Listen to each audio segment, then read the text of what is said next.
Hi folks, welcome back to the channel. Thank you very much for joining me once again. You are always most welcome. Oh, suits you, sir. Oh, look at those. The red range from Matchbox. It's Matchbox March. Oh, want them, don't you, sir? I want them. I did want them and I got them. I've been a bit naughty here because I've actually got multiples of these. I've got 4 of these, 5 of these, 4 of these, 2 or 3 of these. Sadly only 1 of them. The 3 of those. Oh, suits you, sir. Now you're gonna struggle to get your hands on a set like this. But the important thing here, there's a couple of things, just a little more serious now. Matchbox March, we're up to chapter 11 now, episode 11 of Matchbox March. Now we're into the red range. The sort of can't quite afford it on a week's pocket money. You need to have perhaps got some birthday money or Christmas money, or maybe done a bit of bobber job or a newspaper round to afford one of these. And these are retailing, I'm just straining my memory now from what I remember.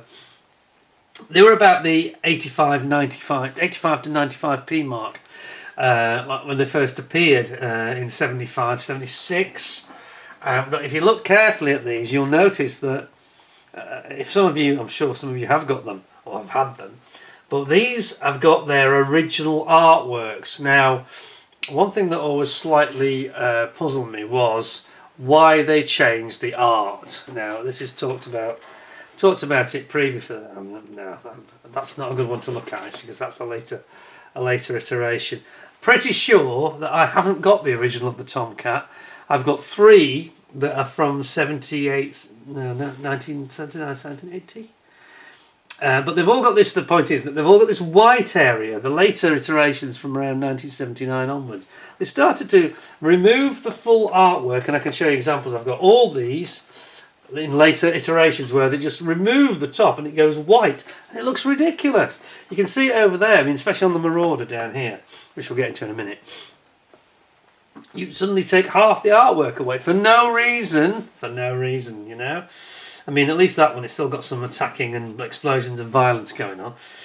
There's a lot of that here, a lot of it. By the way, these are all Roy Huxley's work, apart from the Heinkel, which is Doug Post's work, which is earlier. I think that was a 75 model. This is definitely Roy Huxley, but I think this is also 75. They launched the range in sort of summer 75. And yeah, I didn't actually see these, if I'm being really honest. I don't think I saw them until early 76.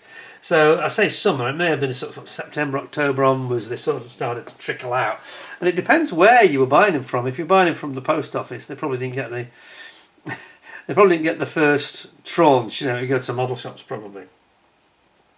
Certainly in the summer of 75, when I've talked before about being on this caravanning holiday with my parents and my sister, and I was building the Corsair A7D and the Beaufighter, and what was the other one I did? There's another orange range one, I forget now.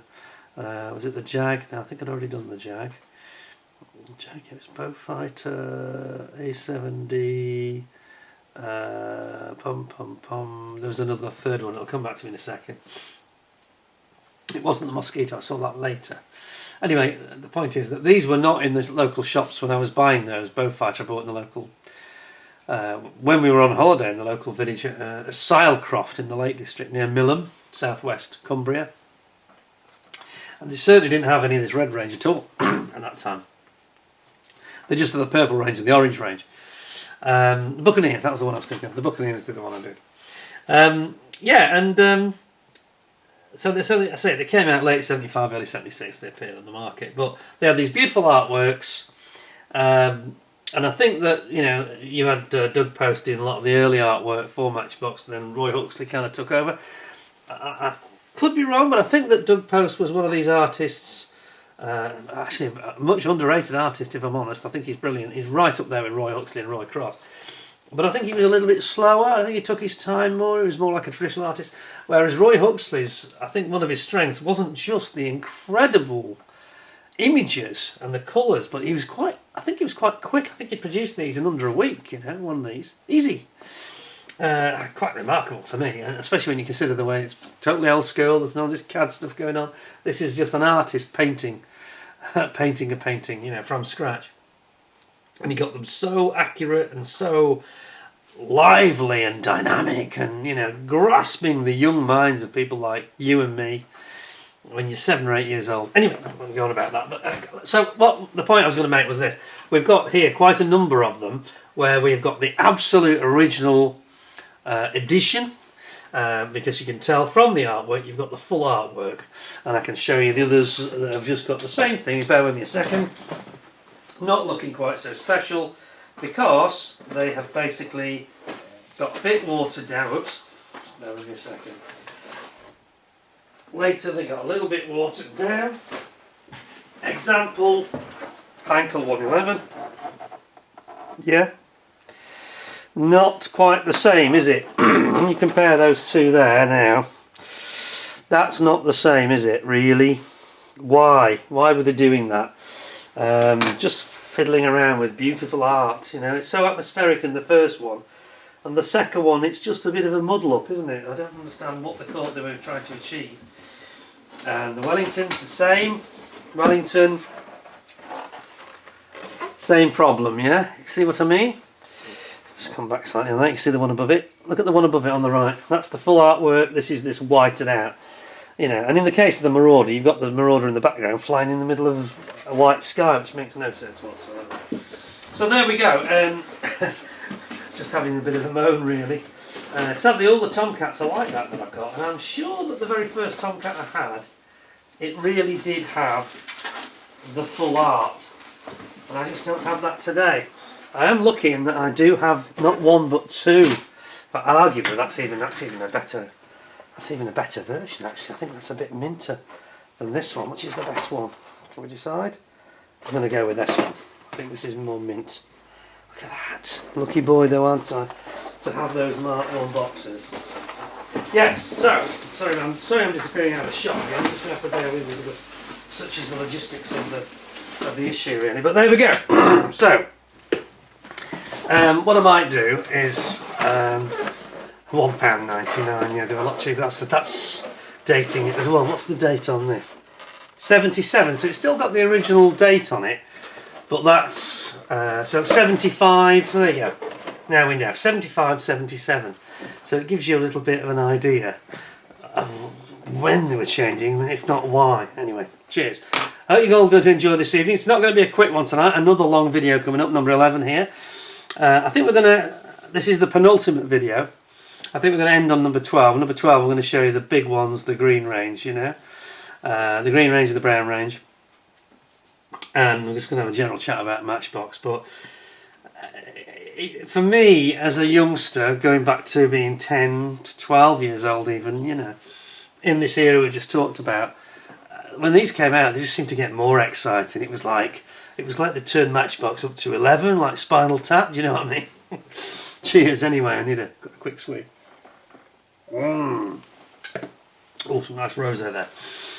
Yeah, it was just getting more exciting and everything seemed to be getting more colourful and more epic. And then as you got toward the end of the 70s, it sort of went off the boil, and this is when the company was, its parent company, Lesney, was in trouble. And things all went downhill from there on, and they went bust, of course, ultimately, but not because of these guys. It's strange. I almost wonder if there was a financial reason they wanted to change that. I mean, making the change, why? It must cost money to make a change. Change for its own sake is, unless there's an advantage to doing it, you do question, don't you? Why they're doing it. Anyway, so, where to begin? I think we'll begin with the Heinkel, because it was the first one, in fact. So we've got 402, 404, 405, 403. Heinkel wasn't the very first, because it would be PK 401, which I think was that the. I'm trying to remember now. PK 406, 407. So they're all in sequence, these. So we've got them actually here from 402, 403, 404, 405, 406 and 407. So we've got the whole sequence. I just haven't got 401, which I think was the C plane, if I'm not mistaken. I think we're going to start with the Heinkel. I'm going to move this out because they are quite big and they're a little bit in the way. So we'll do them one at a time. The Phantom as well. I just love the artwork on that. One of my favourite arts. So many though, so many. But yes, I definitely did have, the first time I had this kit, it was definitely the full blue artwork. But it just wasn't out for very long. And that's dated, so that's going to be this is a Chinese one. So this is basically a 1984, 85, something like that. Boxing. Once they started messing about with them. So let's have a look at this Heinkel. Now this is, because this is the only one I've got with the original full artwork on it, be a little bit careful with it actually. Now I know that this has got a few parts that are off the sprue.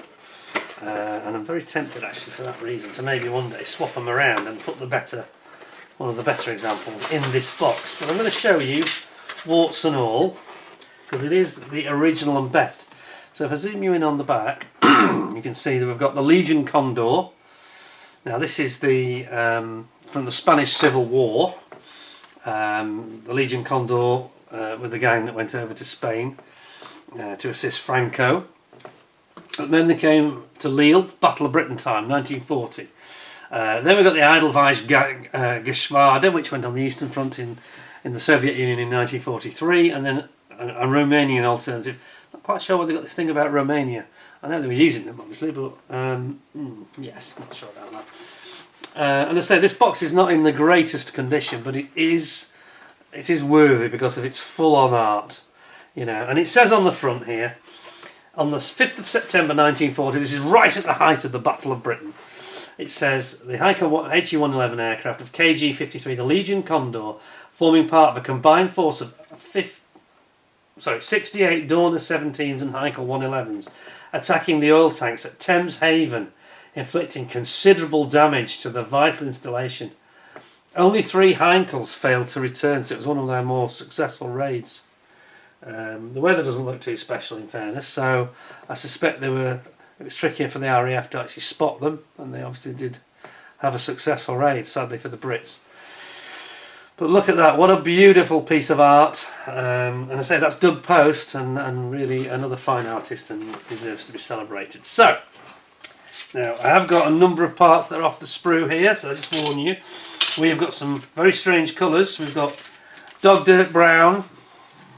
We've got light. Okay, let's be more polite about it. We've got milk chocolate and dark chocolate, and we've got blue, which I like the blue. It suits it actually. That's one of the colours I thought made sense.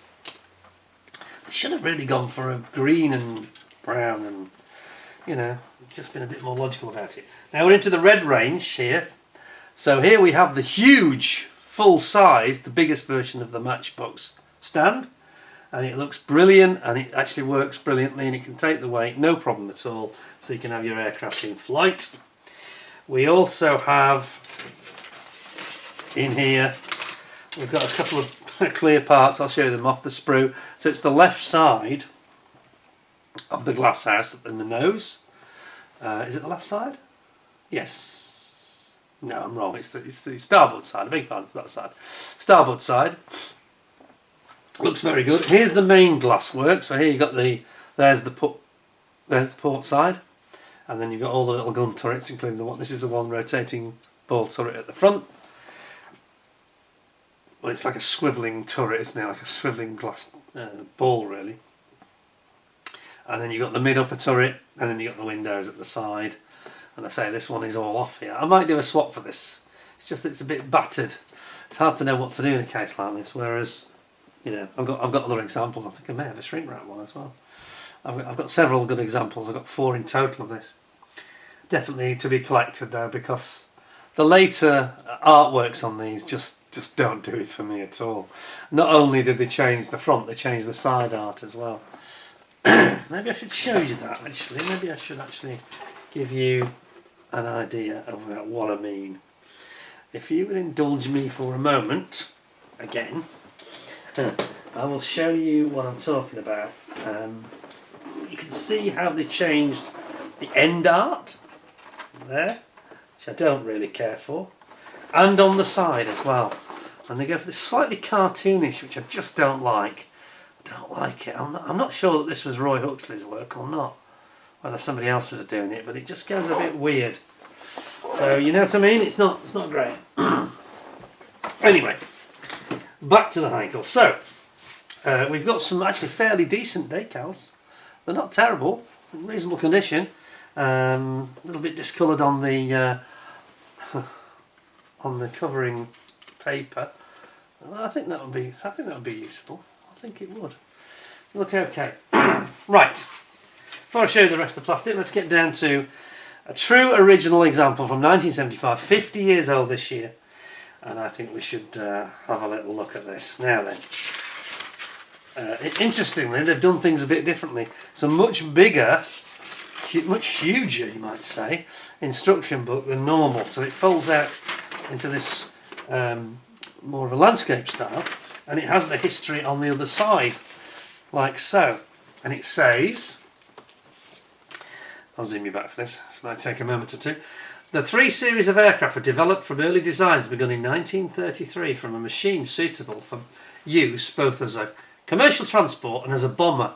Early versions of the bomber were used by the Condor Legion in the Spanish Civil War, proving to be very useful due to the high performance which enabled them to elude most of the fighters when in use. Well, that's not going to work in the Battle of Britain though, is it? You're not up against, I don't know what the Spanish were using, but they weren't using Spitfires and Hurricanes, that's for sure. The prototype of the H series of the Heinkel 111 was flown in January 1939 and production deliveries began in May of that year, just in time for the start of the war. The 400 aircraft were being supplied in an incredibly short time of just 4 months. The H series were powered by the UMO 211A, later changed to the 211 2D engines, and carried bomb loads of up to 4,410 pounds. Heinkel 3 aircraft were used throughout the war and for many different types of operations such as mine laying, glider tug, torpedo bomber and missile launcher. The aircraft can be considered one of the most successful machines used by the Luftwaffe in World War II. I mean, it was, you know, quite a good aircraft. It had a multi-role ability, didn't it? Anyway, we'll have a little look at this. I like the way they did this. You know, they've got this beautiful, truly red range, red instructions, and then on the back you've got your small parts paint guide here, with your pilots and your seats, your internals for the cockpit and the fuselage, and then you've got all the little intakes and the gun turret rails, spinners, props, the guns themselves, the wheels and tyres, control yoke, tail wheel, pilots, pilot and co-pilot, navigator and spinner. So let's have a quick looky. So, it actually looks pretty straightforward, and it is. You've basically got the bomb aimer here lying down, and you've got the upper gun turret gunner being put in place here. Got some windows to put in, plus all the guns, of course. Just bring it a bit more.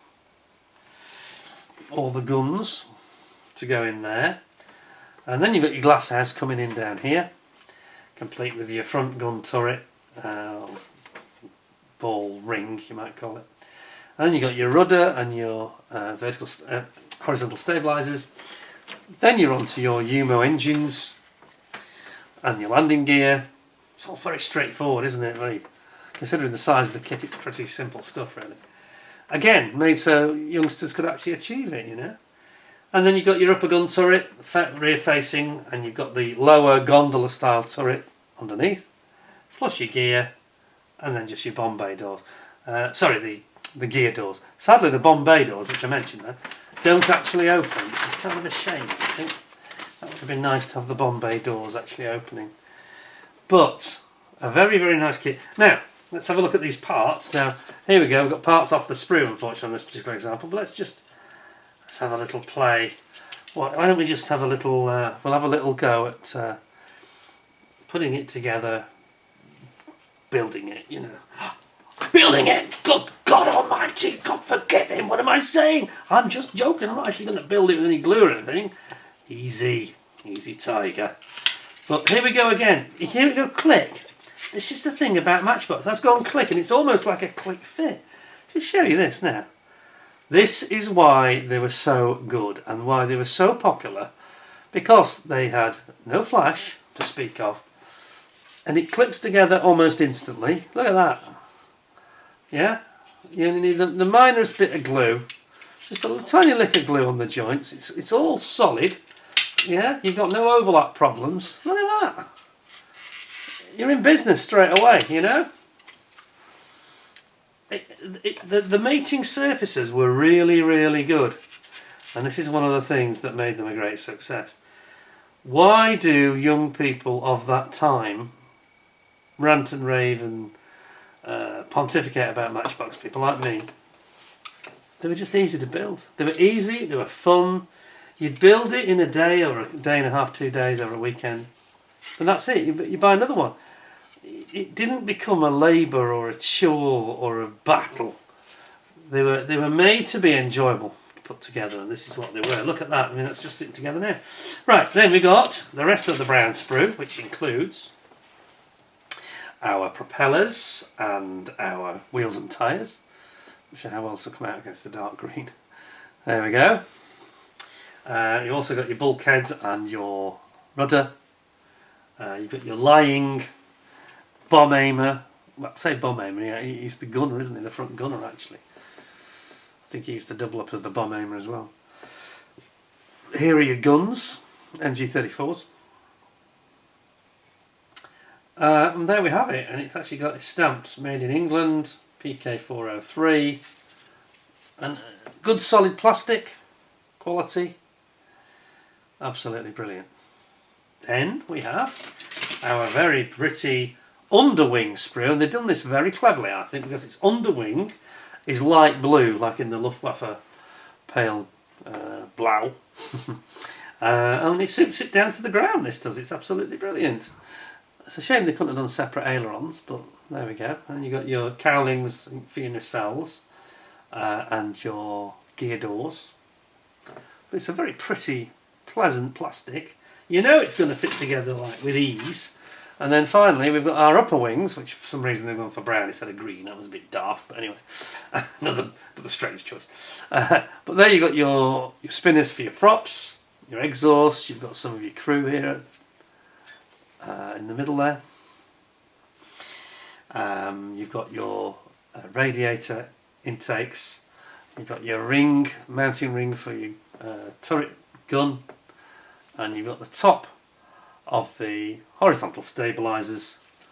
So it's brown on top and blue underneath, which I quite like the idea of, and I think that Matchbox should have pursued that sort of design strategy with more of the kits, really. It's simple, it is simple, but the point is, it just goes together like a dream. The mating surfaces are always perfectly flat, you know, they don't have overlap. When they've got a little the little holes and plugs, they always fit together perfectly. It's exactly what you want, and for youngsters this is why these kits were so popular. You know, I never think of Matchbox. I can't think of one I had any great battle with ever, really. None spring to mind. Just a pleasure to build, and of course then I didn't have airbrushes like most of us, I don't think, so I was limited in what I could do with it. So I would often, on the smaller ones, I tend not to paint them. If it was something more impressive like this, then I may get the Humbrol paints out, redecorate my mum's carpet, you know, like you did. It isn't that, it's the glues, one or the other, doing some damage, you know. We've all been there, haven't we? We've all done it. Let's pop that in there like so. Let's see if it gets going. Yes, it did. Put our brilliantly fitting fuselage in there. I could build this, couldn't I, actually, this one, but if I do, I'd have to keep the box for sure, because it's an absolute classic. It's a really pretty box, that one. There you go, that's your Heinkel 111. Absolutely beautiful. So that's the first one. I'm going to jump forward in time a little bit here and go straight to the Marauder. I'm going to have a little drink first, because, as I say, this is going to be a long one, this. Because they're quite big kits, aren't they? Now, this is a sealed example where I actually slit it open just to allow, purely for my YouTube fans. It was a sealed kit, and this is a 1983 example. Now this is when the Macau ownership started, but they hadn't yet started putting any Chinese or international writing on it. Still looked like it was a British product. English, in fact, I say British. Made in England. So let me see if I can just get my tape off here for a moment. It shouldn't be difficult, really. It's only Tomcat tape. There we go. 1, 2. And this is on there. This is actually depicted by Roy Huxley as on D-Day, flying over the D-Day beaches. In fact. Oops. Bear with me. We're in. Ta-da! So what we got? We got on the side. This looks great. It's got the shark's teeth on it. It's the 599th Bombardment Group at Rivenhall. Rivenhall's in Norfolk, I think, isn't it? Or you've got Boxted in Surrey, or you've got you've got a version of the RAF actually, which is the South African Air Force. It says actually, South African Air Force in Italy. Okay, it's part of the RAF. Before independence, wasn't it? So let me just zoom you into this. Have a look on the side. It actually looks rather good, to be honest. Check that out. It's nice, isn't it? Got D-Day invasion stripes. I'm hoping that those are decals. On the back, you can see you've got your options here. The Rivenhall, all in 1944, June 44. That's the one that's on the cover. D-Day, or you got 43, 42, Boxted in Surrey, or this South African version here. So, without further ado, let's have a look what's inside the box. And I'll zoom you back so you can see exactly what's going on. I hope you're enjoying Matchbox March. I've got to say, after I've finished this, I'm going to need a holiday, to be honest.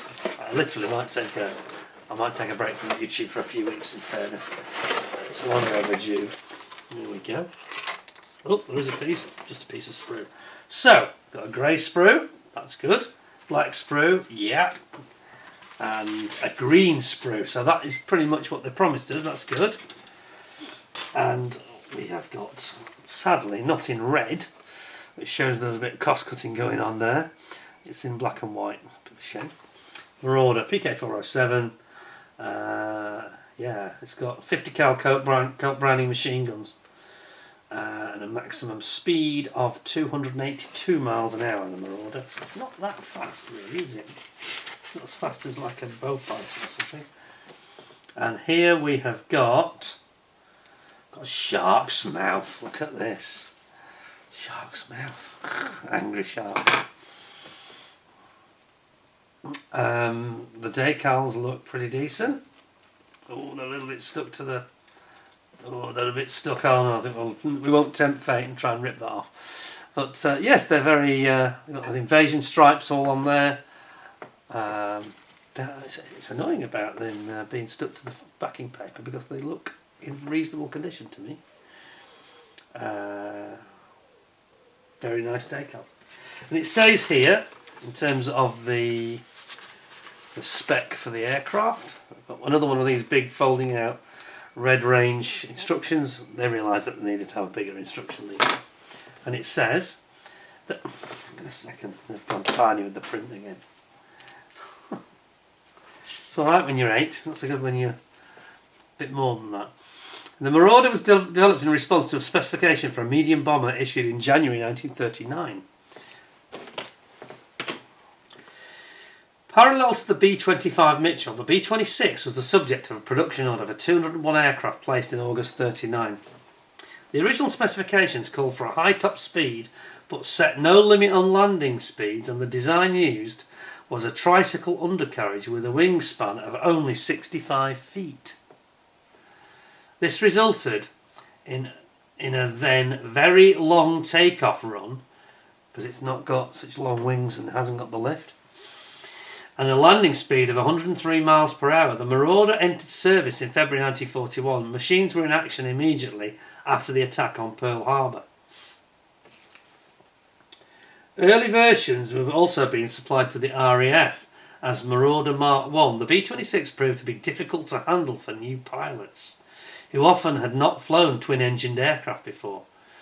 Although the program was initiated and the aircraft modified by the addition of larger wingspan, jumping up another 6 feet, 3 feet on either side to 71 feet. On the late B-26B models and all subsequent production, these larger span aircraft served as the Marauder Mark II in the RAF. Later, a Martin Bell power operated ball turret was also added. Oh yes, of course. The B-26 served with distinction in all war theatres throughout the war and proved to be a very formidable medium bomber, achieving a very low loss rate in combat. Sounds like it was... I was going to say it sounds like it was like the Messerschmitt Me-163. Very few losses in combat, but lots on takeoff and landing. But I don't think the Marauder was as bad as that, to be fair. That would be unkind. Anyway, let's have a look then. A little look at our instructions. And oh yes, it's got a lot of guns. Look at this. It's like a porcupine. It's armed to the teeth, this thing. Gosh, look at that. Wow. So we've got 50 cals on the side. And we've got... sorry, that's actually... I've just realised that's the final step of the instructions, step 13. So this is the small parts guide here. Usual sort of thing, just giving you hints and tips about the bits you really do need to paint. Things like the props and the seats and bits of the engines and the gear and all that kind of stuff. And the pilot. Paint guide down here, and then opening it up. Quite a big, it's slightly bigger than the Heinkel one, I think this. Quite a big instruction leaflet, so we've got, well, that'd be easier if I folded it in fact. That's better. There we go, now then. So you've got your pilot and navigator going in here. You've got your ball turret operator for the top going in there. Then you've got the tail and the horizontal stabilisers. Then you've got your rear operated, which is a remote control rear operated gun turret, wasn't it, at the rear? Yep. Then you've got your ball turret going in, and you're basically putting all these elements in, including the windows, along the inside of the fuselage. And then here we've got the tail section going on, automatic remote controlled rear turret going in here. Is that like a window though or not? Was it remote controlled? I can't remember. I thought it was. Am I thinking of the B-29?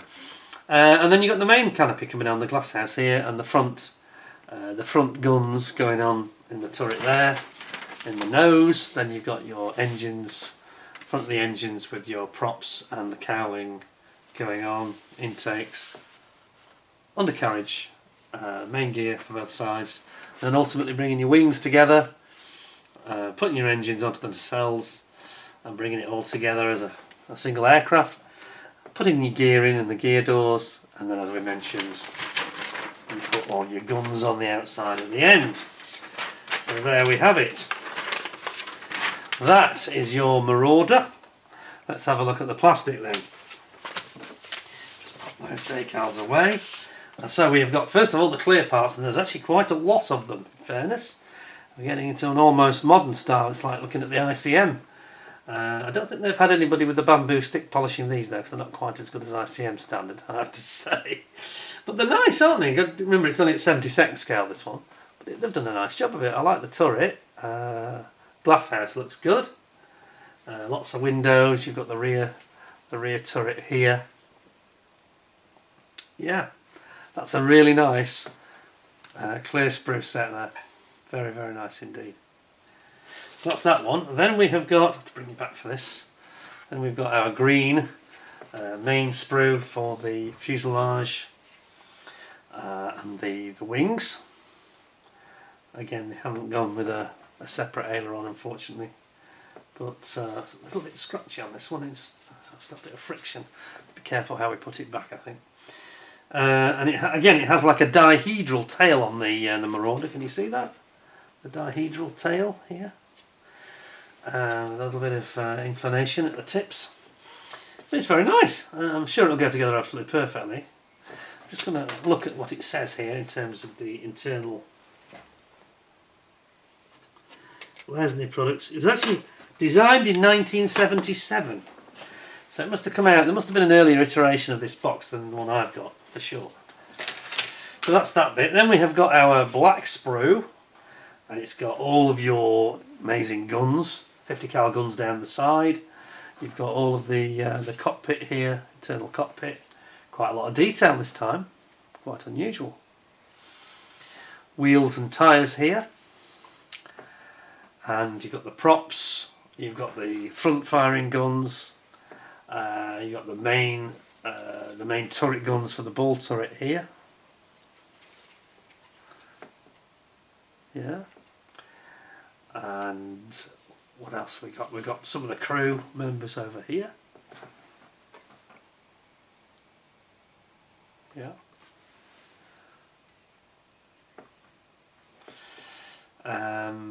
See those guns again, a bit more detail. There we go. Yeah, and we've got the engines, which look quite nice actually. Got all the cylinders visible. Yeah, very nice sprue, and you've got the seats there, co-pilot and pilot seats. Yes, nothing not to like there. And then finally, we have got the grey sprue, which I'll have to come back for.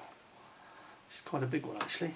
So we've got the wings, you've got the cowls, you've got the engine nacelles, the lower nacelles, the gear bay door, and then you've got the lower part of your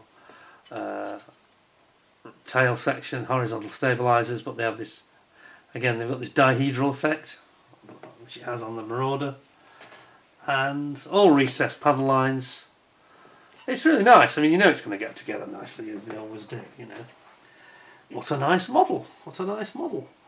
It's almost like you do that and you can warmed up ready for the ICM one.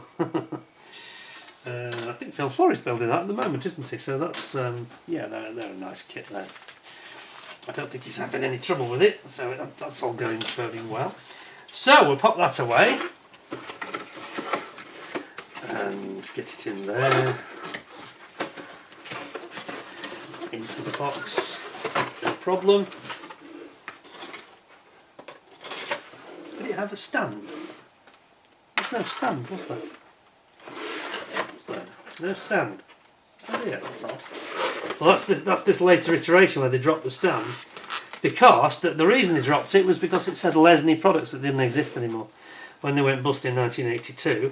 I'm afraid that was the end of the Matchbox stands, even though Matchbox continued under different ownership. Sadly, the stand was the sort of casualty of all that, and it fell by the wayside. Why they couldn't have just removed the Lesney writing like they did, like they've done with other things over time, like Revell have done on the moulds where it says Lesney, they could have removed it surely, and I don't know, maybe it was too difficult because it was clear. It probably looked a bit messy. I can imagine they experimented with that. Anyway, coming up soon we've got the Tomcat, we have got the Phantom, we have got the, oh my lord, we've got this is a long show, isn't it? Got the Mitchell. Let's do the Mitchell next, shall we? No, let's go to the Brits. Let's go to the Wellington, I think. Time for a British plane. We've had a German and an American.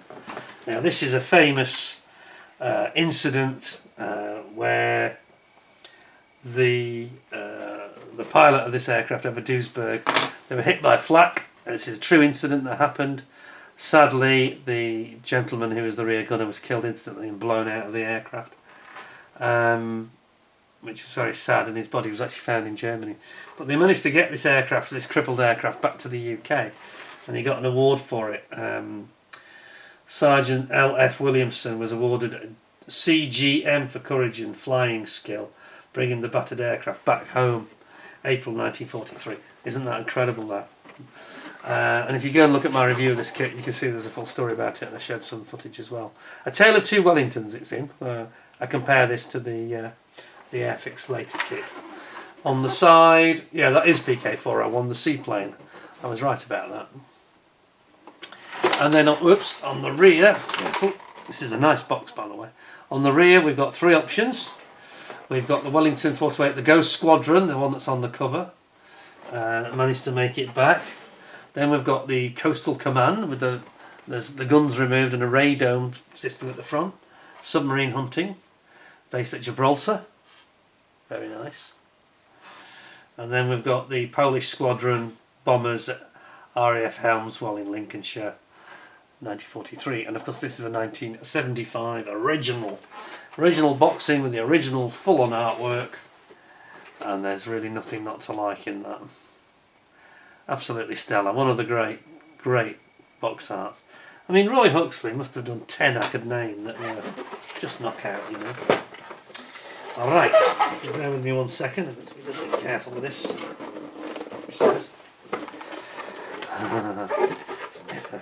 They always make it challenging, don't they? Come on. That's it, we're in. I feel every time I open it I do a little bit more damage with these. Yeah, I just wish Matchbox had stuck with the original concept of the lift top boxes which they had on the purple range. There's a lot of bits that are falling out and they're all just bits of clear sprue, in fact. Nothing important. So,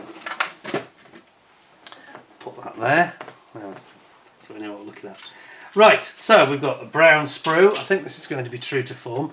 Kermit green. And then we've got black. Oh, and we've got the props about to fall off. They have fallen off. Oh, come on. Might have to effect a little repair on that. This minute. Just bear with me. You're going to see me modelling in action. Ready for this? Just bear with me 1 second, because I think it'd be better if we repaired that. Don't want it to fall off really.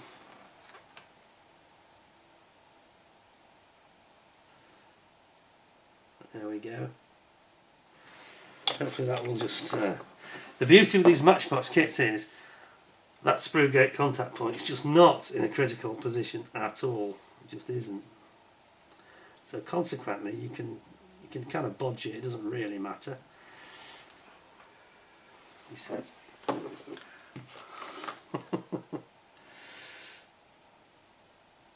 They say never work with children or animals, and never work with kits. Yeah. Anyway, we'll move that for a moment while I look at other things. He says, I'm not sure it's very, very delicate, isn't it? Very, very delicate.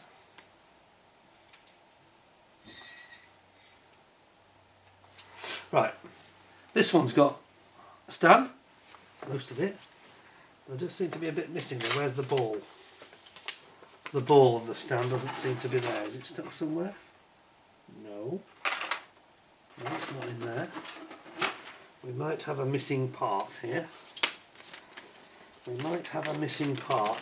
think we have. The little ball, the cup that goes into the aircraft, it doesn't seem to be present. So I'm not sure why that is, or if it's somewhere else. I don't think we're going to be building that stand anytime soon. Right, we've got some decals. And they're in decent condition actually. A little bit browned perhaps. They do go this sort of dirty brown colour, sandy, kind of mucky colour, but it's really the backing paper that fails rather than the actual decal itself. That's that one. Just there. Then we have the clear parts, which I'll show you straight away, and they're really nice on this kit actually, because it's got lots of turrets, of course. Aren't they good? So you've got, this is the Coastal Command option here, with no guns. Or you've got the standard front turret here, rear turret here, the main glasshouse sort of canopy over the top, so to speak. And then this is the chin underneath the nose. Then we've got all the geodetic pattern windows that go in the window places down the side of the fuselage. Extremely nice, extremely nice. Just a bit disturbed about not having a stand in this one, but well that is. So, go back a bit. What have we got? We've got our colour guide for small parts painting on the back. Usual thing, all very standard, showing you doing the guns, the turrets, pilots, all the essential items like the wheels and tyres that need to be painted, come what may, and just giving you a guide about what you should be doing with them. The main instructions are as follows, and then I'm going to fold this back because it just works better, I think. Just be careful how you do it. And we've got the pilot and co-pilot going in here, and then again you're going to build up your turrets, starting with the rear turret and the cover front turret, And then you've got your part of the radar submarine hunting system here, if you go for that option, the Mark 14. Putting that all together, popping it into the fuselage, and then you've got all your antennas, etc., and your optional nose, whether you have the 14 or Mark 10. Obviously that's the Mark 14, it has some sort of a radome, and it's basically for spotting submarines, really, it's what it's all about here. Then you've got your main gear being built up, doing your engines and the cowling and the propeller and the spinner, and then your tailplane and horizontal stabilisers, building up your nacelles, and you've got, looks like you've got the option to have it retracting actually, doesn't it? That's interesting. And then bringing all your wings together into the fuselage, and of course your engine nacelles with the gear on, and the front engine all being attached to the nacelles as well. Finally, you've got one or two bits of the exhausts and the gear doors going in, or if you want to have it in flight, which is a great option and something that is so rare these days, you can put it with the doors closed and put it on the stand. And that's it. That's your Wellington. Absolutely brilliant. So, quick look at the parts then. Hopefully my glue has now dried on the propeller that's trying to escape. I'll be very gentle with this. Try to be extra gentle with it. So, bear with me. Try not to bust it. And here we go. We're still not quite close enough, are we? No. There we are. So we've got the tail plane, and it's beautiful the way they've got this, especially for Matchbox, you know, given the year this was done. They've got this geodetic pattern into the actual, under the skin of the aircraft. It's basically, I think it's basically canvas bonded over the top of the geodetic aluminium framework, isn't it, really? And they've captured that really quite well, in fairness. And here we are. And you've got all your other ancillary parts like your landing gears and your doors and your spinners and things going in there as well. That's quite nice. That there for safety. Then we've got our Kermit green, slightly strange choice of colour, I say. Should have been a bit darker than that, I think. Oh, by the way, we found the missing part. It's there. We're okay. It's not missing. Just got stuck somewhere else. That's good news. Anyway, yes, Kermit green, and again you've got this geodetic pattern in the actual skin of the wings, and indeed of the fuselage as well. Parts of the fuselage. Look at that. Isn't that nice? They've captured it very, very well, really. Now I know that on the Airfix kit of, was it 2017, 2018, they've done it arguably even better, but then they've got 50 years advantage, so that's fair enough, really. You'd expect that, wouldn't you? So that's there. And then finally, the third sprue is the one with all the, again, you've got the stretched skin effect on the fuselage, which they've done beautifully. You've got the backs of the turrets, the gun turrets here and here. Then you've got your optional Mark 14 chin, or the standard chin for the gun turret to go into. And you've got the front of your engines there as well, of course. And you've got your exhausts over here. Flash eliminating exhausts. So they don't want them, basically to cool the exhaust flame as it comes out, so it doesn't make the plane visible. Look at that, isn't that nice? It's a nice model, is that? I always love this kit, not least because of that incredible artwork, which is just, you know, you can see it there, can't you? It is stunning, really, stunning. One of the greats, one of the all-time greats, in my opinion. Right, now just bear with me a second, because obviously we have one or two issues with the bits that have gone AWOL here. We don't want them to go AWOL again. So just bear with me a second, I've got to be extra gentle here. I think what I need to do is actually do that. Trying to make sure my slightly damaged spinner prop doesn't come off the sprue again. We don't really want it to do that. I really don't.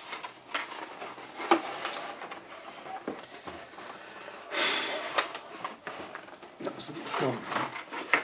I think I made a mistake here. See your grown man cry in a minute. I'll get this wrong.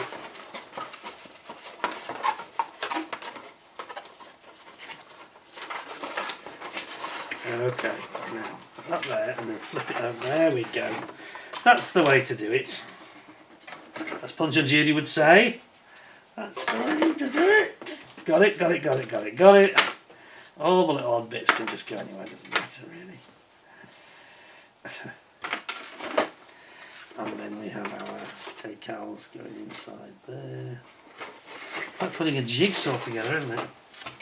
Anyway, there we are. So that's our geodetic Wellington. Kind of a masterpiece, you know. And I think I saw this first time in the summer of '76. Yes, that was the long hot summer, folks. Long hot summer of '76. It's in. Done. Beautiful. To the back there. That just leaves them halfway through. Blimey, I need a drink. Gosh. I'm trying to be as quick as I can. Now that one I can't show you because it's sealed actually. That's a no-no. We're going to need another Tomcat. We'll do the Mitchell first anyway. Mitchell. Beautiful. Look at the action on this artwork. Oh my lord. Oh my stars, look at that. This is attacking the Japanese, one of the islands on the Burma coast. Attacking Japanese coastal and naval installations.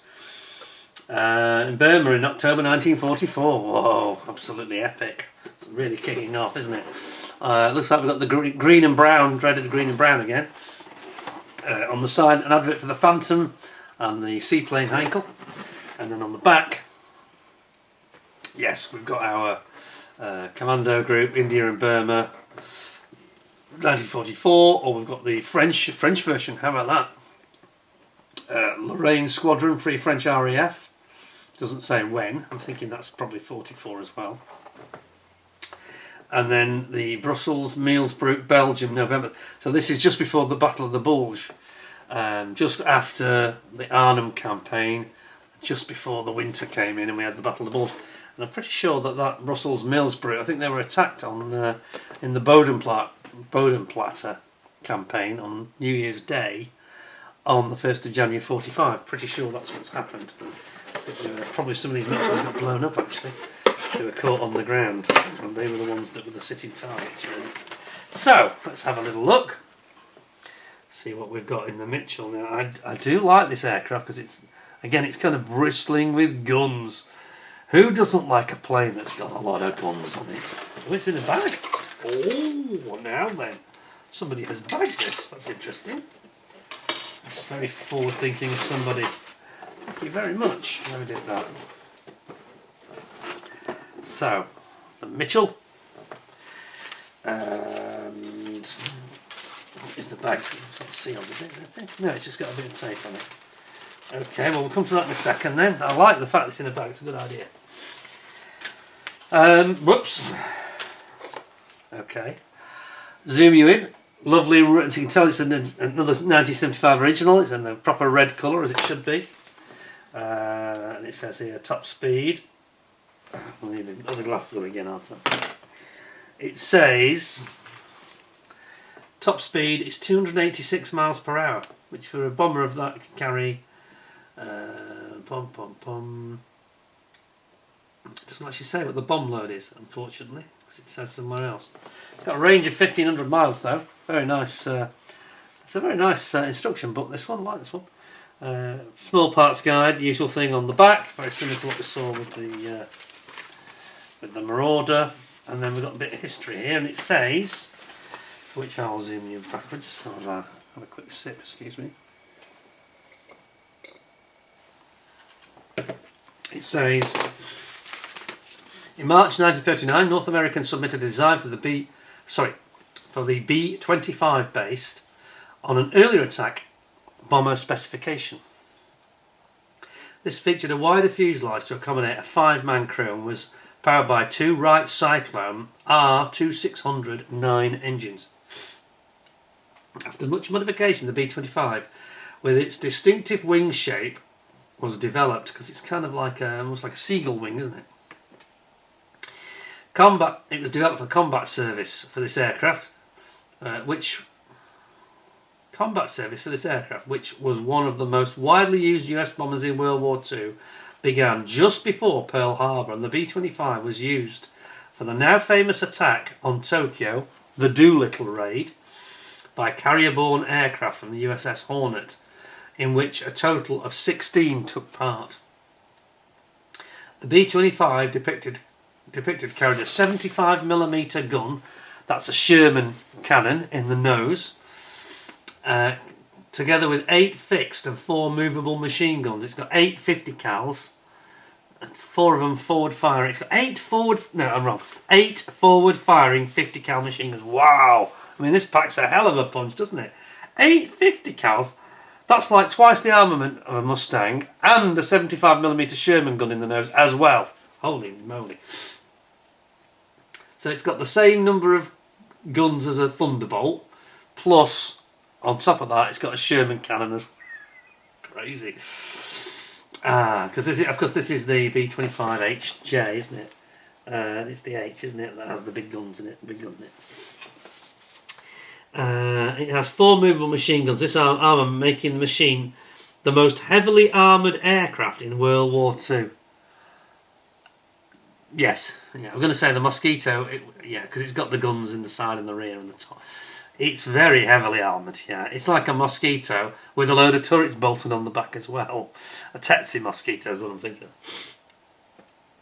But yeah, it's undisputed champion, isn't it? The B-25 has the glasshouse nose for the bomb aimer. The J has the glasshouse nose for the bomb aimer instead of the 75mm gun and 4 machine guns. So it's as though they took the idea almost for the nose. They copied the Mosquito. I'm not saying they did physically copy it, but it's the same principle. And you know, by putting a load of extra armament in the nose, it really makes it perfect for ground attack. Fantastic. Right, that's why I've always liked it. It's like a Mosquito on steroids, isn't it, really? Not as fast as a Mosquito, but packing a hell of a punch, you know. Let's have a look at what we've got here then, in terms of our instructions. So we've got basically, and again I'll fold it down the middle because I think it just makes it easy to present it to you. Oh, look at that. Hey, there we go. So we've got pilot and navigator. Then you've got your top turret gunner going in, and you've got your rear gunner going in here. So you've got just a hint of the weapons, isn't it? It's a tricycle undercarriage as well, so it's got a nose gear here. And of course we've got a nose gun. This is the standard glasshouse nose. Still has a gun in the front though. Or you can have the H only, which has got all these 50 cals. It's got 4 of them down the side, another 4 in the nose, and of course this really great cannon as well. We'll come to that in a second. You've got your side guns as well. You've got side armament. I think there was one gunner that would swap sides. I don't think you had separate gunners like a B-17. Then you've got the tail gunner who sits in this rather strange aero pod on top of the tail section. You've got your undercarriage going in here, which does look like it retracts. I think you may have another retracting undercarriage here. So I think you don't have to glue that in. It says glue it, but I think if you don't glue that, I think you can have it retracting. I don't think you can have the doors retracting. That's the only downside. Anyway. Then you've got your nacelles, or rather the front of the cowling for the front of the engine with the cylinders, cowl and the prop. And then we've got our main wings going on here, nacelles coming in, your lights, your window covers, your doors, gear doors going in here. And then here's that ruddy great gun. 75mm Sherman cannon from a Sherman tank. Unbelievable, in the nose. That must have given a hell of a bang when it went off. It must have given some proper recoil, mustn't it? So that is absolutely amazing. I mean, there's a lot of things going on there. It's a lot of kit for your money, that is. Which I fold it the right way. There we go, back to the original folding. We have got a complete, without any problems this time, complete Matchbox, full-size, massive stand. We've got some fairly decent decals with Sweet Sue on it. Riding a bomb like Slim Pickens in Dr. Strangelove. I wouldn't recommend that as a hobby. And you've got the French markings as an option there. You've got American, Royal Air Force or French.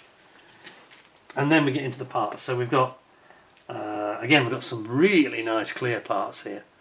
Glass house, you probably need a bit of a mask to paint this up, I think. And then you've got these windows in the side for the guns down the side. Amazing, really. Perhaps I'm wrong, perhaps there is a gunner on both sides. It's got 4 gunners, plus the guy at the front shooting the guns, and it must have effectively 5 gunners on the aircraft, plus a co-pilot. That's 6, that's 7, crew of 7, incredible. Absolutely amazing. But isn't it nice? Nice clear parts there. Then we get into the bag, which I say it's very nice that this is bagged. So let's take a look at it. All taped up as well. I feel a bit ashamed to open this. It's only sellotape. I'm very pleased that somebody has taken that much care, actually. It's unusual. It's not common. And it's in excellent condition, as you would expect. Right, so I'm not sure about the colour of this. Mushy peas green. I think a darker green might have been better, but anyway. Mushy peas green, and you've got at least 4 of the crew here. Yeah. Plenty of guys operating all those guns. You're going to need them. Nice detail on the control surfaces there, on the tail planes with the rudders. Yep, that's very nice. And then we have got the brown section here. Yeah, it's quite an aircraft, isn't it? I say it's got this sort of a seagull, slightly strange seagull style to the Mitchell.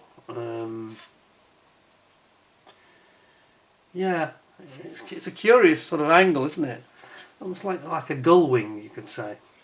But look at this. Look at this. Is the nose option that's got all those guns in it, and the 75mm cannon. Look at that. You wouldn't really want to come up against this and have this attacking you on the ground, would you? No siree.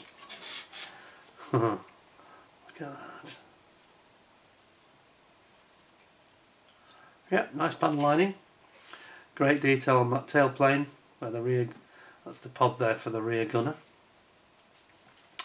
All your cowlings for your engines there.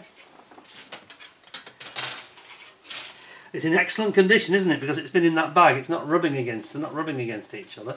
And then finally, you've got all the ancillary parts with all of these here. All of these guns that go 50 cals that go down the side of the fuselage. You've got all of your wheels and tyres. Here you've got the main propellers and more guns. The engines, front of the engines here. And you've got the yokes and the gear legs over here. Incredible. Yeah, it's a nice kit, that is. PK405. Made in England. There you go. See some of the guns there. It's incredible. What a nice kit. What a very, very nice kit. Wow. Like that. I've got one of these that's in quite a scruffy, rather busted up looking box, and I am very tempted to build it. I think I've got one, probably one too many, arguably.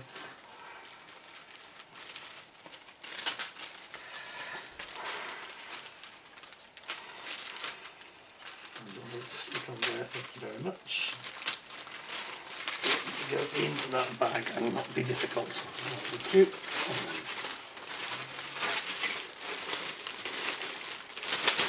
There we are, and very well protected with that tape, which is now determined to stick to itself in a way that's not intended. There we go. Put the tape down a bit. Excellent. What a lovely kit that is. Superb artwork again. Phenomenal stuff, really. There's nothing in there not to like. Super kit. So, I'll pop that away to safety, and then we'll have a look at the Phantom, I think. The moment you've all been waiting for. Oh, can't beat a Phantom. Phantom. Right, pop that there. What have we got left? We've got the Phantom and the Tomcat left. Well, I need to swap the Tomcat anyway, so I'm just going to do that for a second. I'm going to put that there for you to look at for a moment. Bear with me while I get it out. The other Tomcat that is actually openable. Is it that one? Is it that one or is it that one? That one, I think. Yeah, that one will do. Okay, so 2 jets, fast jets now. Phantom first, Tomcat last. This has got beautiful artwork now, hasn't it? The Phantom, I always thought this was one of my favourites. In the shop window, it just had me instantly. It was just like, take my money, that looks incredible. Now, I have to tell you that there was a tiny controversy about this. The very initial release, and this I thought this was the very first release, and it is from the same batch, but the very first ones that came out actually had different wording at the bottom, and it said what it says now, it says rocket firing F4M Phantoms of number 6 Squadron 38 group streak in over the sea for a ground attack strike during exercises at the Scottish practice range. Now, it didn't used to say that. It used to say, didn't say Scottish, it used to say at the Spade Adam practice range, which is in Northumberland, not far from Carlisle, between Carlisle and Hexham. And I think there was some consternation in the MOD about it, saying, we'd rather you didn't say where our practice range was in such detail, thank you very much. So they said, we'll call it the Scottish practice range then, okay. And frankly, they just changed the wording. But the artwork hasn't been interfered with. Now, later versions of this, they've gone for the white.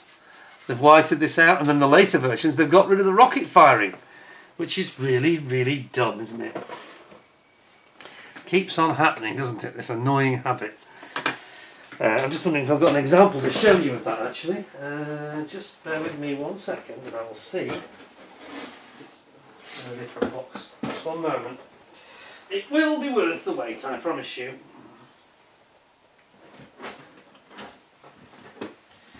If I can grab you another Phantom. Well, I haven't got the non-rocket firing version, but I do have this version where they whited it out. See the difference? Yeah, well, it's obvious which one we prefer, isn't it? It just looks a bit silly, doesn't it? What have they done that for? It's just daft. The later versions, then they went even further and took off the rocket firing as well, which was pretty crazy. So, let's have a look what we got. On the side, we've got an advert for the Wellington and the Heinkel 111 that we've just seen. Thankfully showing its full artwork. On the other side, you've got this quite a nice view of it in the navy trim with the long extended nose leg and the ladder. Ladder for both the crewmen have got a ladder included in this. On the rear, we've got number 6 Squadron, the flying can openers, and these guys, of course, also operated the Jaguar at different times. I think they took the Jaguar on later, didn't they? I think they had the Jaguar in 1974-75. And I think they may have operated both aircraft at one point. Anyway, I don't know. Then we've got the Navy 892 Squadron, Royal Navy. I think it was actually Ark Royal, but it was detached to USS Saratoga. You see the extended nose leg for takeoff on a carrier deck. It gives it more clearance, more lift, angle of attack. And then number 1 at Coningsby in Lincolnshire back in 1972. The kit itself, of course, being a 75 kit, one of the originals, and it's got the original box with the window and all the usual things. And it actually shows a Wellington, just to prove the point, that big stand can take it. It's got a Wellington on the stand. Right, let's have a look. Let's have a butcher's at this.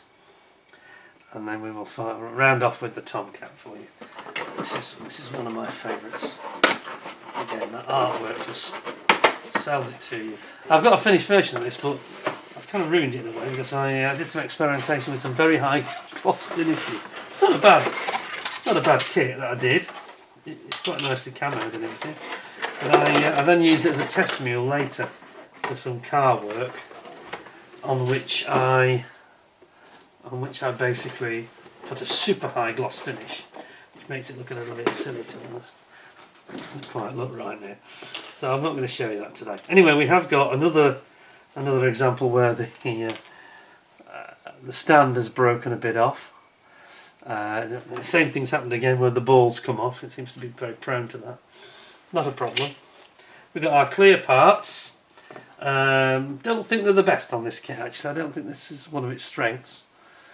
They're a bit basic, really. I was never terribly over impressed by them. And quite why they put them in this format, I don't know. Perhaps they're trying to protect them from getting scratched, but they're a bit poor in the quality actually as well. I don't know if you can tell, but there's a hell of a lot of distortion in there. So that's not a strong point in the kit. Other things that are strong points are some of the extras, things like the ladders. So here is our full red range instruction leaflet for the Phantom. So go back to my regular glasses, which I might regret in 10 seconds. Yes, I do regret it. That was a mistake. Okay, stay with the zoomy ones. Yeah, maximum speed on the Phantom over Mach 2 with external stores on as well. Jeez, plenty of power there, isn't there? Using the Rolls-Royce Spey 201 engines. Isn't that nice there? So the history bit inside, which I will now deliver for you. It says, in 1952 the US Navy decided to issue a new specification for a supersonic day fighter to meet long-range all-weather attack requirements. After considerable design work, McDonnell Douglas received a contract in October '54 to produce 2 prototype aeroplanes. With a gross weight of 35,000 pounds, a twin-engine machine was designed, providing exceptional internal fuel capacity and a very advanced radar. In May of 1965, minor changes in specification resulted in the internal guns being removed, and well, that was a mistake, as we all know, and 4 Sparrow missiles being reset into the underside of the fuselage. The first aircraft out of a production batch of 23 flew on the 27th of May 1958. Whilst not considered one of the most beautiful machines, it demonstrated phenomenal performance. It's got a good climb rate, you know, and it can turn, a good turn rate as well. And in 1961 it set a world record of 1,606 miles per hour. The high performance and immense load carrying ability soon established the Phantom as the preeminent fighter in the Western Air Forces, and some 4,600 have now been built. The RAF F4M version, or FGR2 as I sometimes refer to it, depicted as the Rolls-Royce Spey engines, which necessitated a modified fuselage. The F4K version, used by the Royal Navy, a wide variety of underwing stores. That's not very good English, that. It just says the F4K version is used by the Royal Navy. Okay. A wide variety of underwing stores and fuselage armament can be added. Very good. Okay, so we've got some slight UV light problems here. I'm pretty sure this has been left. I think that's been left out in the light. Yes, and I think that's been left out in the light with it. Can you see that? You can clearly see that it's got some UV affectation here. So not quite as mint as I thought it was. I think the other one is the later version, is a bit more mint inside. Usual things, including got all sorts here. We've got what's that one? We've got Sparrow. I think that's supposed to be a Sidewinder. Sidewinder, Sparrow, and we've got Matter rocket pods. So as you can see, there's plenty of those on the Phantom that's depicted. We've got ladders. Anyway, that's all that's inside. Hoping it's not as yellow, and it isn't. It's just clearly been left in the sun at some point, that has. Okay, so we have got our pilot and co-pilot, or navigator stroke weapons officer at the back. We've got a arrestor hook. Probably won't use that very often, but it's always there for emergencies. course they use it on the carriers, and the F4K version will use it, won't it? And then we've got basically putting all this together in the normal way in the fuselage. Then you've got your lower fuselage section here. You've got your intake baffles going on the side for the air intakes, nose coming on there, and you've got your jet pipes exhaust at the back, and then you've got the F4K. They've got slightly different versions. I think the F4K is slightly bigger. Bigger? Slightly different profile, I think, different shape. And you can see there's an option there, so make sure you get the right one. Then you put in the wings are typical two-part. They've got an inboard section underneath, but then the outer section with the lifting wingtip is all one piece. You've got your outer intakes there, gear coming in here, all of your landing gear there, and then you get your options. So then you get something it didn't mention is the Vulcan rotary cannon, electric cannon, Vulcan rotary cannon, 68mm Matra SNEB rocket pods, 370 gallon external tank, and here you've got a triple pylon of a triple Matra rocket launcher, and you've got Sidewinder air-to-air. They're not very good looking Sidewinders, I've got to say. They don't look, the drawing at least doesn't look too terribly realistic. But you've got this great choice of weapon stores, and I like that. And then you've got more choices. So that's just for the flying canopies. Then the second choice for the Navy version, you've got bombs, Matra rockets single, obviously multiple bombs, and you've got a choice of centerline tank and wing tanks as well. And then for the 41 Squadron, you've got the option of a reconnaissance pod, external tanks, Sidewinder missiles, Matra rocket pods, and if you want you can have double or triple Matra rocket pods. The choice is really yours. So there's lots of options, which I think is one of the things I particularly liked about this kit was the way that you could sort of mix and match everything, and you had lots and lots of choices on the weapons. The glamorous bit, especially when you're 7 or 8 years old, you know what I mean? There we go. Yeah, it's a shame about that yellowing on the back, isn't it? It's a bit of a shame, but anyway, not to worry. So, plastic. Here we go. The wing section. They've done this quite logically. So we've got the wing section here, and that's all basically in the brown. Now, if you remember on the what was the aircraft where we were looking at? It was the Hunter, wasn't it? We were looking at the Matra rocket, the nose of the Matra rockets, and I said on that Hunter that they look particularly good. Here, I'm afraid they're not as good. This is back to the standard that I was referring to, where the actual recesses, the openings for the rockets, it's just not really very well sculpted. You see what I mean? They just don't look terribly convincing, do they, that they're actually open. And on that Hunter, they were much better. They were much better. Anyway, so here's your wings. Plenty of detail there. Underneath, you can see that it's got this like a cutout style, so that the inboard section is a separate piece, which is there. And you've got your tailplanes. Remember, there's 2 different options on these tailplanes. There is that. There's one off the sprue. Yeah, I've just realised. Got one actually off the sprue. That section, they've got that type or that type. Makes it easy for us to compare them, though, doesn't it? Well, there's not a huge difference, is there? I'm a bit baffled by this, actually. The difference is not huge. I'm struggling with this. Let me just zoom you in. Can you see a difference, really? Is there much difference between those two? Not a lot, is there? I'm not sure why they made a fuss about it. Maybe it's the angle. Yeah, I think it's got a different angle to it. Anyway, we won't worry about it. So that's the brown sprue. Then we have got the white. I think this is like a nod to the naval option, really. Go for a white one. Yeah, and it's nice, and the kit goes together pretty well, I've got to say. The only area that lets it down Okay, I'm going to stop there. What I was going to say was the only area that lets it down is here. And this has been modified, interestingly. On some earlier versions of this kit, this here, which in reality has a window in it, a tiny window, between the two crew compartments. On the earlier versions that I've got, it's actually open, and there's no piece of glass to go in there. But on this version, as you can clearly see, it's not open. It's actually filled in.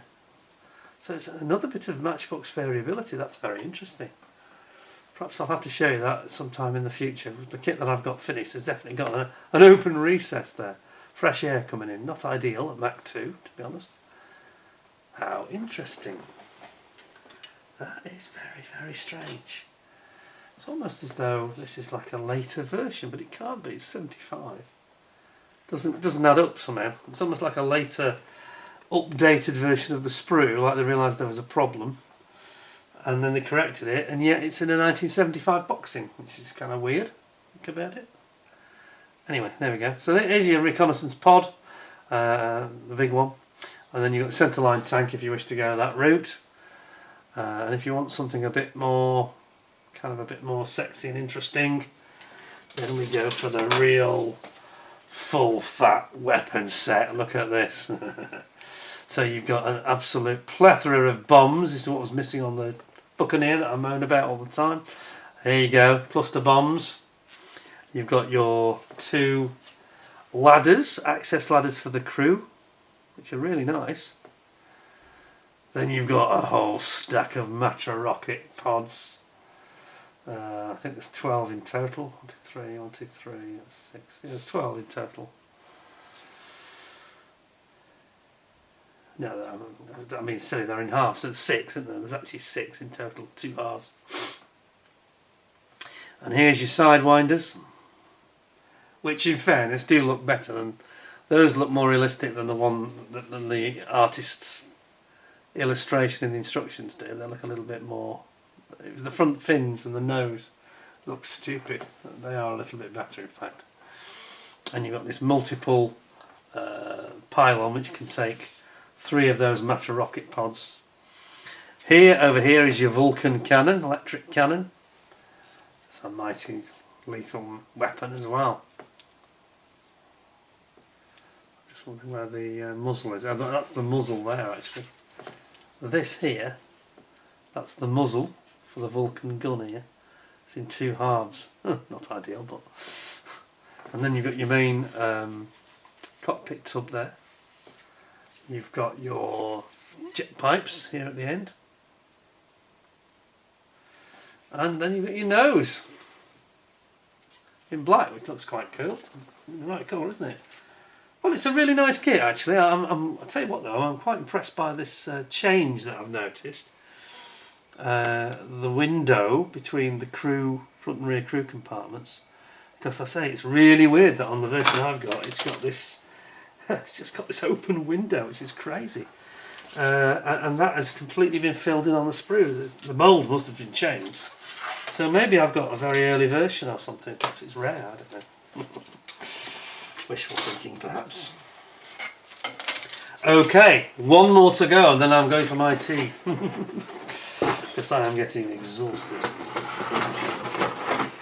Gosh, I just wonder how long this video is going to be. It's going to be best over 2 hours though ahead. And I didn't envisage that. It just takes that long, doesn't it, to show it to me. They are such nice kits though, these ones especially. I think it's worth it. Whoops. So it's Tomcat time. Tap your F14. Start playing the Top Gun music. Or the final countdown if you prefer. Excuse me. Beautiful, look at that. Nice kit. Very nice kit.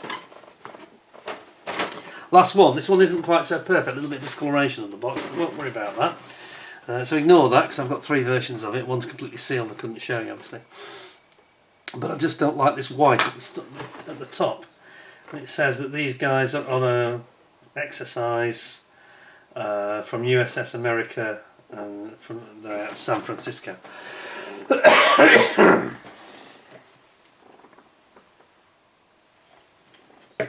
Right. on the side. Got your Tomcat as it will look. It's in grey, cream, grey and black. And then we've got our USS America option, or USS Enterprise with the stars and bars. Well, excuse me, stars and stripes. And then the John F. Kennedy. And this is a 1977 kit, as you can see. Let's have a look at this inside then. Let us see what we have got here. Everybody likes a Tomcat. Everybody loves the F-14 Tomcat, apart from Matt Ball. He's watching. Anyway, let's have a look. So we've got black sprue, yeah, we've got grey, juicy grey, and we've got white.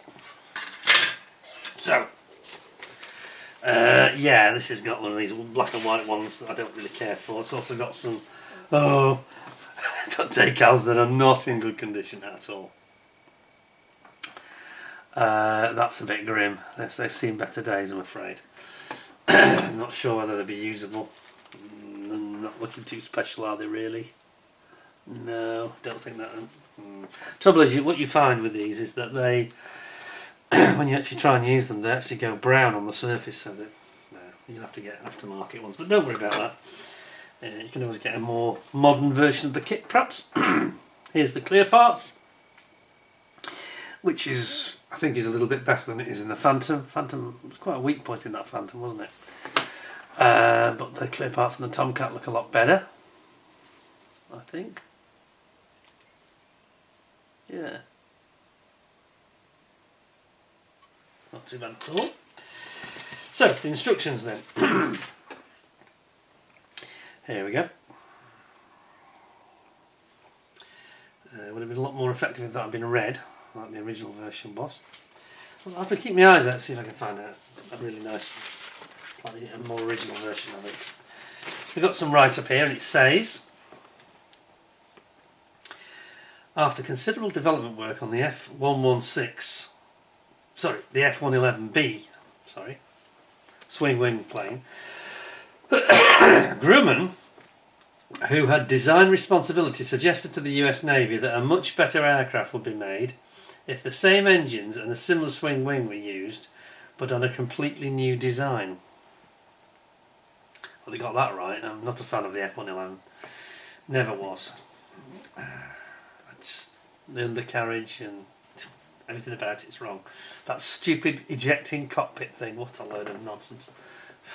Death trap. Anyway, therefore in 1968 Grumman carried out a number of studies, finally resulting in the F-14 Tomcat. The aircraft first flew in December 1970. And by the end of October 1973, some 40 machines have been delivered to squadrons. The aircraft has exceptional manoeuvrability and is equipped with very complex electronics. It has a top speed of Mach 2.34. It's rapid. It's very, very fast. It's the sweat wing, isn't it? Yet it can fly at just as low as only 110 miles an hour. That's impressive with the wings forward, yeah? A total of 313 machines are on order for the US Navy, whilst considerable interest for the machine has been shown by a number of foreign governments. Well, we know that Iran bought them. That's how good it was. Iran, when they were under a different regime to today. A very complicated weapons inventory is available, including long-range Phoenix missiles, together with extensive radar and computer weapons control systems.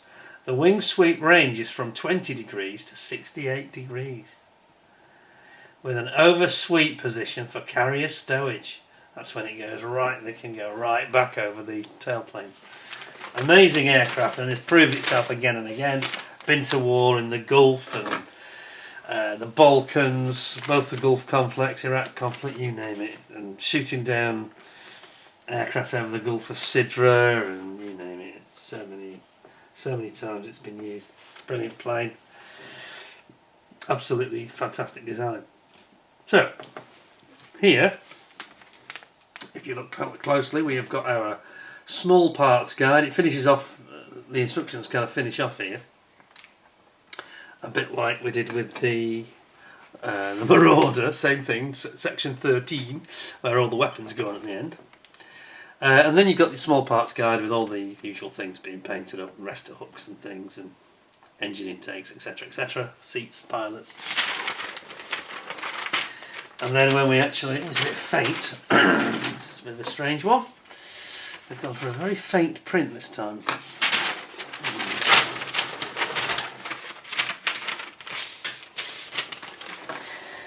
A very faint print. So here we are. The Wizzo backseat guy who operates the weapon systems and navigation equipment sits in the back. Pilot at the front. You've got a separate section here for the nose. It warns you to put some nose weight in it. Doesn't say how much though, which is a little bit not entirely helpful. That, but anyway. Then your nose section gets the canopy on. And there's a lower section that houses the actual nose gear. The nose cone comes on here. You've got the option of having it open or closed, canopy. Excuse me. We've got the swing wings, and they've got it's quite good, this kit. It's got this beefy swing wing that's quite durable, I can tell you. There's great big teeth on it, you know, gear teeth. Upper and lower wing, bringing it together with its wing retraction system, and obviously the mechanism of how they mesh together is seen here. Then you bring it together with the rear deck, and you can see just how effective it is. And this, I think this is pretty much the system that Tamiya copied, so it's not to be beaten. This was a really good design from Matchbox, I've got to say. Yeah, it works really well, very smoothly. If you're going to use a display span, you've got the entire lower fuselage. It warns you to cut a hole in it, obviously. Not too big. Be wary of that with these. You've got your main gear legs and your nose gear, and then you're bringing in all the other parts. You're bringing in your tail fins, your elevons. Are they elevons or are they tailorons? Tailorons, I think, aren't we, on this? You get jet pipes, you got your intake and your compressor blades, intake ramps coming in here, Phoenix missiles here, and then you've got all your ancillaries like your lower strakes, your arrestor hook, bringing in your gear, front and rear, nose gear, and you've got your forward radar sensor, etc, etc. And then of course you put the weapons on in that final stage, and that's it. So, in that stage there, of course. Yes, good instructions. It's just a shame that they weren't so well printed. Those a bit faint. It looks a bit faint on the front as well, doesn't it? Not great. Again, one of the later iterations. So let's look at the white first. This has got all the big sections. It makes you realise how big this aircraft is. Look at the massive plastic there is here. It's huge, really, for a 72nd scale. Big, chunky, lower fuselage. And it's like a clamshell, isn't it, actually? So you get your lower fuselage, your upper sort of clamshell, which goes down on top of the mechanism. The mechanism, of course, on the other side, it sort of pivots here and here, the actual wing pivots. There's your upper fuselage here. And then you've got your intake ramps there.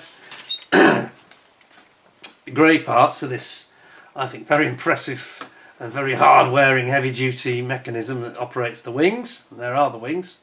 So it's lower wing with your swinging mechanism, and then the upper wing. And then you've got your nose section, and you've got your ailerons, and your tailplanes, vertical tailplanes, vertical tails. And then here, your main wing, and again your amazing mechanism for your swing wings, which really will look the business, to be honest. And then last but not least, whoops, all the weapons, etc. on the black sprue. So we've got our jet pipes here, here and here, and then you got your main gear just to the side of it. Over here we've got the Phoenix missiles, which are not focusing for some reason. Can we have some focus? Thank you. Phoenix missiles there. Sparrows. Sparrow missiles. It hasn't got sidewinders, this one, has it? It doesn't do sidewinders. No. Here's your, this is the glove vane, Because this is the A model, of course, of the Tomcat, so it has the pop-out glove vane, which they were welded shut on later versions, so they didn't have that on later iterations of the aircraft. I think they thought it made it a bit unstable, didn't gain them much. The idea being it was like a counterbalance and it gave like a canard effect, but it didn't really. I don't think it was considered to be that vital in the performance. Caused more problems than it probably solved, I think, reliability wise. And then over here you've got your nose gear, wheels and tyres. You've got your seats here, and of course you've got your cockpit tub here. Yeah, that's it. You've got your pylons, of course, for your Phoenix missiles there. A rester hook here. It's quite a nice kit, this. Yeah, I think it's in some respects it's probably a better kit than the Phantom was. And it's got a real presence, and it's not small when it's built. It's a big old piece of plastic, this is. Chunky. So, we shall put that back and we shall have call it a day, I think, and summarise. Because I need to go and get a drink and some food. I'm exhausted. I don't know how long this video is. It's got to be heading towards 2 hours. At least 90 minutes, I'm sure. Longer than intended, yeah? Longer than intended. Did we have a stand? Or did we put that in already? Put a stand in this one. Really? No, obviously not. Perhaps it was considered too heavy for the stand. So that's the Tomcat F-14, and as I said, we have a nicer example of it here, so I'll show you that one. That's the F-14, famous for its role in Top Gun, the F-14A, and also the Final Countdown. Well, there we have it. So that's the Red Range. Pretty much all the Red Ranges that I have got to hand to show you. Hope you found it interesting. Quite exhausting for me. I need to go and have a rest in a dark room, I think, now. Put all my Matchbox away in the dark room with me, I think. Anyway, I hope you found it interesting. So that was episode 11. Just one more to go. One final episode for Matchbox March to conclude. And we're going to be looking at those green range, those big planes. Also the brown range. I've got the Stranraer to show you. And I'm just going to summarise what makes Matchbox so special and why these videos are so popular. It's not because of me. It's because I think you just love to see these videos and see those kits again. And in the case of the majority of these, not every one of them, but in the majority, to see them, you know, as they were when they were new, you know, when the world was new, as they said in Star Trek, make you feel like as when the world was new. And this is hopefully what these videos are doing for you, giving you that same feeling, you know, to try and perhaps just make us feel like we're kids again. Bit of nostalgia, that's what it's all about. Anyway, thank you very much for watching, especially if you got to the end. Please give us a like, give us a thumbs up. Please stay tuned for the final instalment, it's episode 12, and I look forward to seeing you for that. And we'll have a little bit of a roundup and maybe make it a bit of a party and have some wine and things to drink, you know, because I didn't have enough today. Thank you for watching. Until next time, take care of yourselves. Thanks ever so much for all your time. And until next time, stay well, stay safe, and till we meet again. Thanks a lot, and bye for now.